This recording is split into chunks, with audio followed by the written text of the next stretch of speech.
La Semana del Diablo es una historia ocurrida en Puente Nacional en 1948, en la Semana Santa de 1948. Es una historia que le dieron ese título porque al ocurrir una Semana Santa llegaron dos curas falsos a Puente Nacional y hicieron las ceremonias religiosas.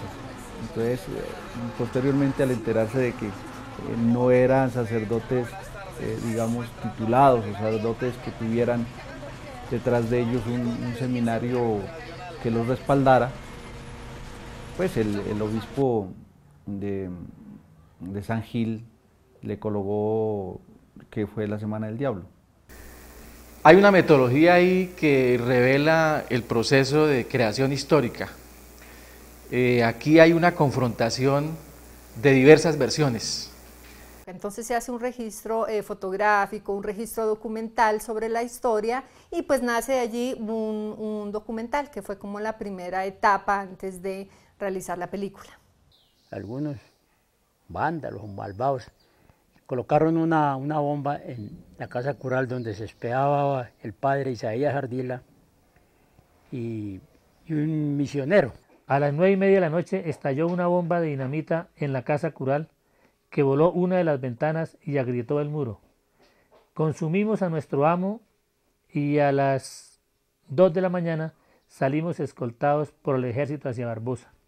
Entonces aquí ha sido un hecho que es el que generó esta historia, que es la puesta de la bomba y el proceso de castigo, que es una pena que le impone el arzobispo por una pena a no tener oficios religiosos por un espacio de 3 años. Y esas 13 personas nos dieron testimonios, montamos un documento que pues está muy bien como documento, me parece a mí, pero se aspiraba a mucho más. De ahí viene la guionización, los talleres con la comunidad, los talleres de apreciación cinematográfica, de cine y comunidad, cine y cultura, cine y desarrollo regional.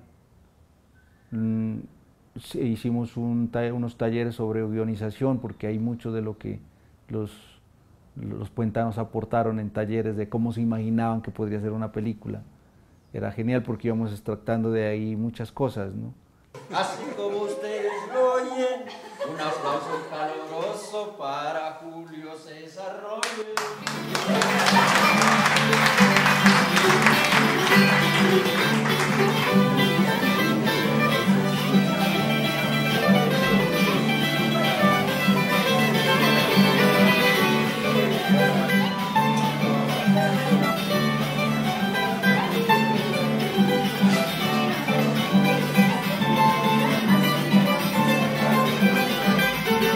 Realmente ese fue un hecho muy picaresco que se dio gracias, yo diría, a la agilidad de información que tuvieron los sacerdotes, que fueron capaces de aprovecharse de una coyuntura que había en Puente Nacional muy específica, de ausencia total de sacerdotes.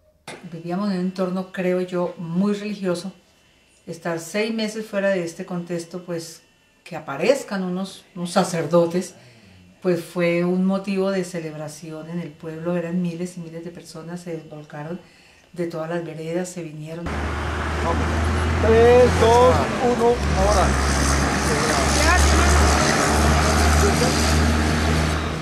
Oiga, ya viene.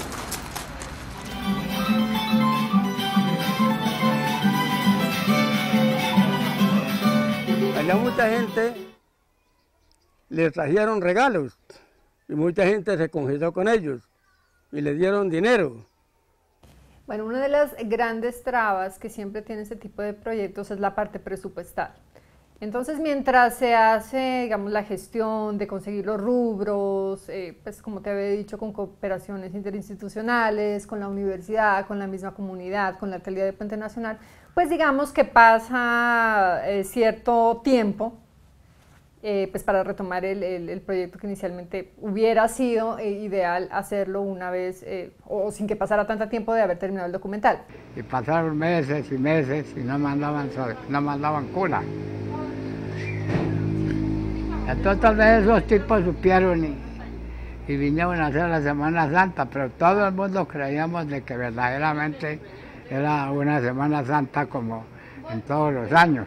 Pero lo interesante de la Colonia Puentana es que siempre realizaron como actividades en torno a recoger fondos para la finalización de la película. La colonia de Puente Nacional acá en Bogotá también se planteó en dos ocasiones este tipo de alianzas y de fraternidad cooperativa. Pues yo sí les quiero pedir que de corazón hoy iniciamos esta coloniatón. Hoy la idea es que podamos gentilmente brindar un aporte, pero que a su vez también empecemos a involucrar a todas las personas de Puente Nacional. Pero en el Quinde está esa opción, en el Quinde está la opción de que haya alternativas.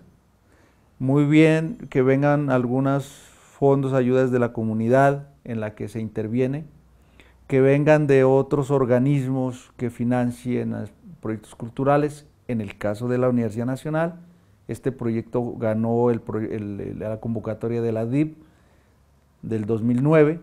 Realizar cooperaciones interinstitucionales, ¿cierto? Que apoye la alcaldía o que apoye determinado producto de la universidad, el IECO en algunas contrapartidas, la DIF también creo que ha apoyado y el director del proyecto. Porque uno no puede estar esperanzado a ganarse una beca, a ganarse un concurso, a que una multinacional o una empresa nacional de buen poder le inyecte dinero al proyecto de uno, a más proyectos regionales que en un país que solo cree en proyectos internacionales. Entonces, o sea, que no quiere reconocer su memoria, no quiere reconocer su identidad, porque si no, no nos mataríamos tanto.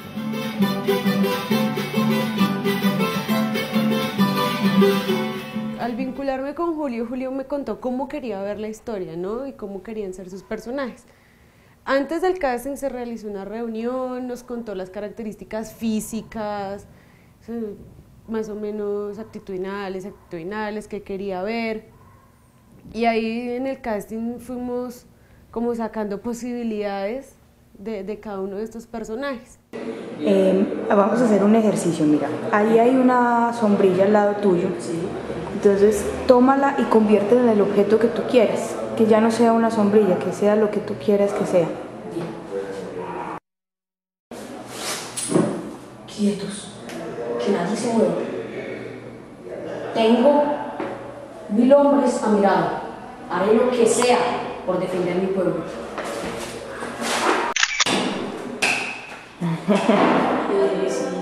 ¿Y si estás cojo?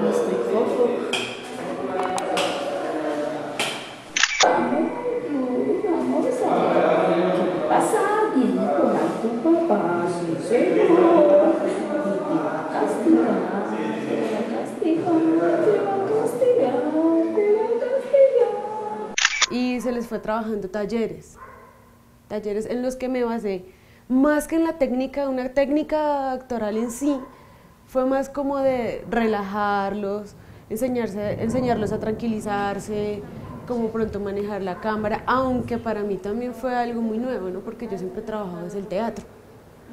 Entonces también yo iba aprendiendo con ellos.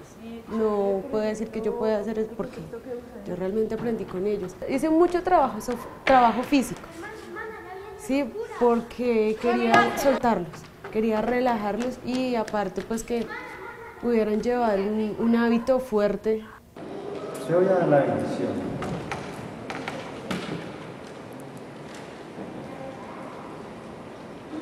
Puedes ir en paz. Corta. A mirar la cámara. Está que brota el pecado, lo estamos sacando. Estamos sacando todo este pecado a punta de gota.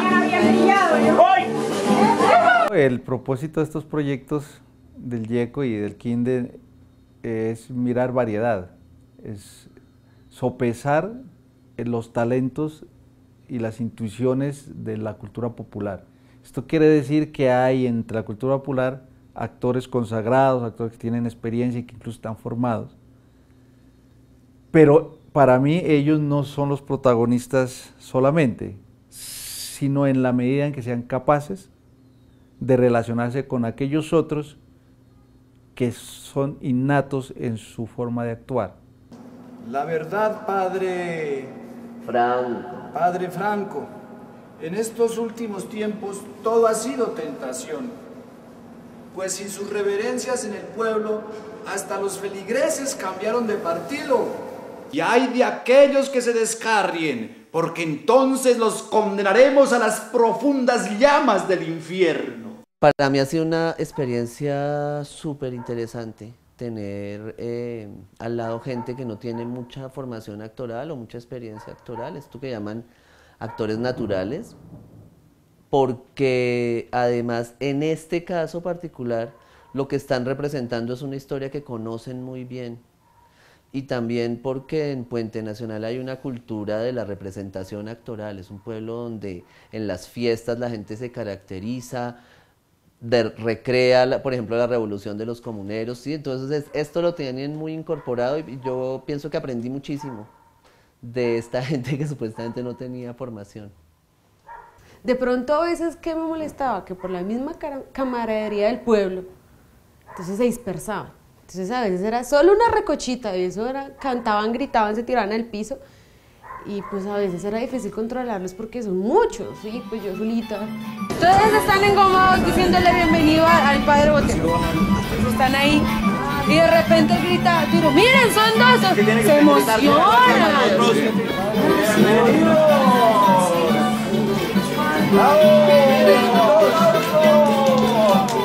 ¡Qué bueno! ¡Son dos!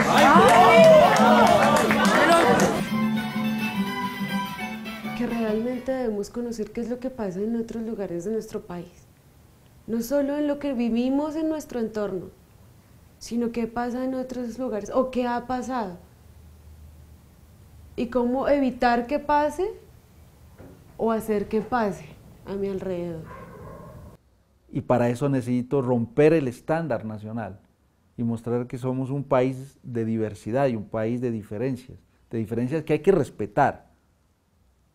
Entonces, si yo llevo los mismos actores para todos lados del país, lo que hago no es reconocer en las regiones la diversidad y respetar sus valores otros, sino estandarizar un modelo estético que me lleva a ser un lenguaje audiovisual o cinematográfico nacionalista, pero difuminando sus particularidades.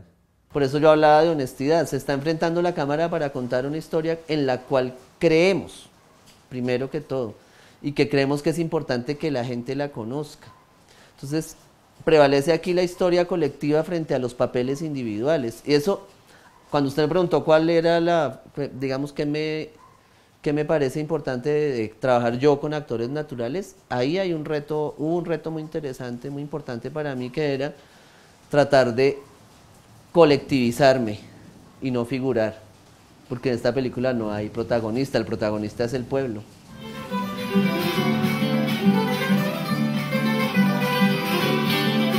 Vamos a hacer primero un ensayo. Entonces, por favor, no van a tirar las flores, es un ensayo. Vamos a bajar la cámara, vamos a tener más o menos la acción.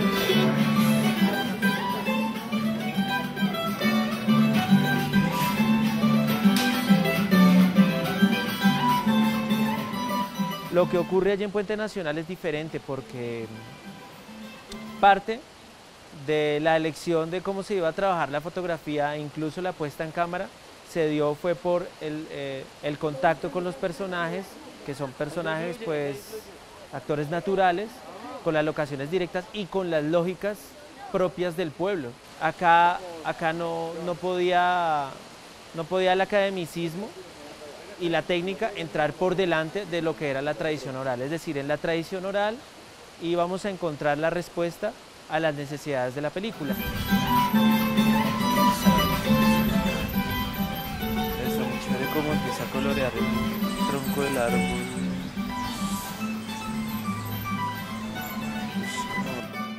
Los sonidos de Puente Nacional son las voces, ¿no?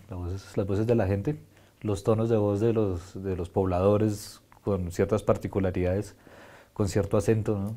Aquí es donde se marca bien la región, a dónde se está desarrollando esa historia, de dónde nace. Por supuesto está el campo, el campo de ese clima especialmente, entonces los pajaritos son diferentes a los pájaros de la sabana. Está el eco de las montañas, es algo que se alcanza a percibir bastante. Hay una que era la escena de los confesionistas.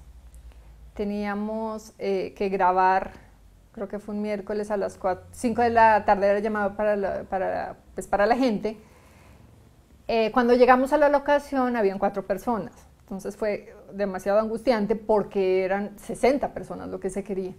Entonces en ese momento nos tocó hacer como convocatoria aquí y ahora, con perifoneo, con afiches, que fue algo muy interesante porque recuerdo que Cristian Arcos, quien apoyó arte, hizo los afiches, empezó a dibujar al equipo de realización y empapelamos, digamos, como el pueblo con la convocatoria.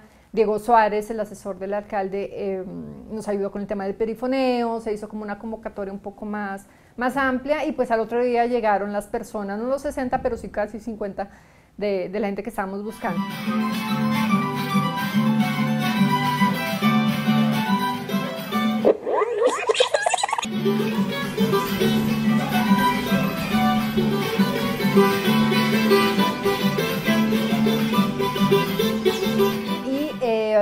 Otra que recuerdo que fue bastante duro fue la grabación en Chiquinquirá.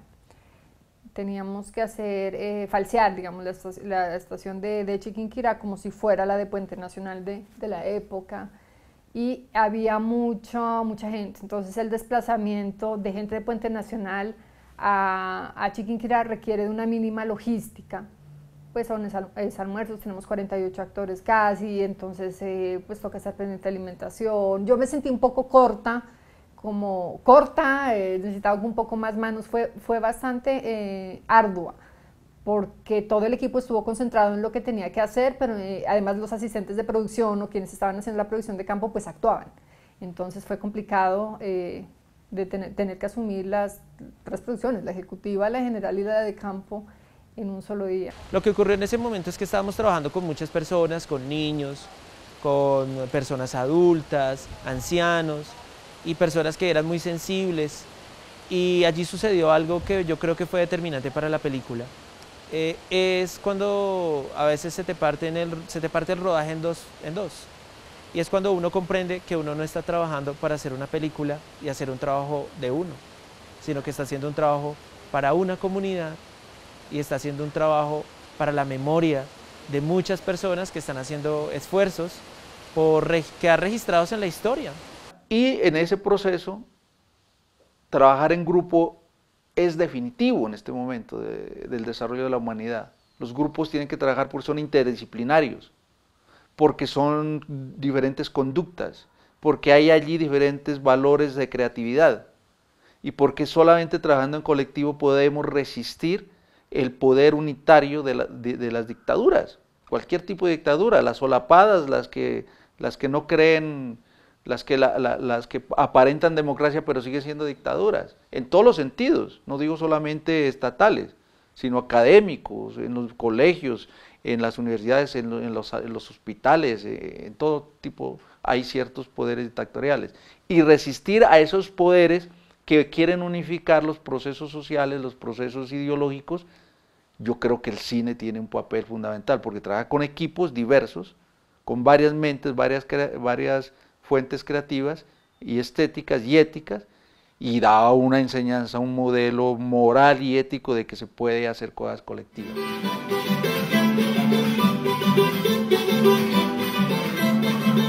Y pues cuando empezamos a montar, y es como en junio, y empezamos a armar las escenas, pues es también otra cosa muy interesante, porque ya entonces empiezan a encontrar la dicción de los personajes, de los actores, que sabemos son naturales. Concatenarlos en acción es un reto, ¿no? Es todo un reto empalmar las escenas con ellos y darle sentido y sobre todo darle el sabor local, ¿no? Que no se pierda esa manera natural de ellos expresarse, es una cosa que es un reto para montar. También hay un balanceo entre la tragedia y la comedia de alguna manera. En esta película no se podría catalogar en un género específico. es una cosa, hay humor presente, la misma manera de la gente de contar sus historias con el sentido del humor, pero también hay algo de tensión y hay algo que en la gente queda, ¿no? Hay algo de trasfondo. Desde el documental que editamos la primera vez ya sabíamos que había un cierto dolor, ¿no? en la historia, ¿no? Por las circunstancias en las que se produce, ¿no? La época. Estamos hablando de una época más oscura de Colombia, que en Santander fue especialmente cruel. La violencia de los 50 está marcada, hay muchas historias alrededor que hacen parte del trasfondo de la historia. Y ese tipo de cosas se notan, ¿no? Y esa devoción con la que la gente se toma la historia es un índice de lo que pasa, ¿no? Bueno, a mí me parece que la historia hay que recordarle a la historia, porque esto llama la atención, que los pueblos seamos más precavidos, que no es el momento que lleguen dos personas, engañan a una comunidad y a la hora de la verdad pues no se sabe si en ese caso hubo delito o no. Bueno, yo creo que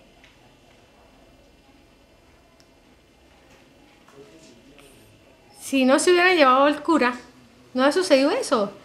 Y además, yo creo que quien hable en nombre de Dios, bienvenido sea. Pues.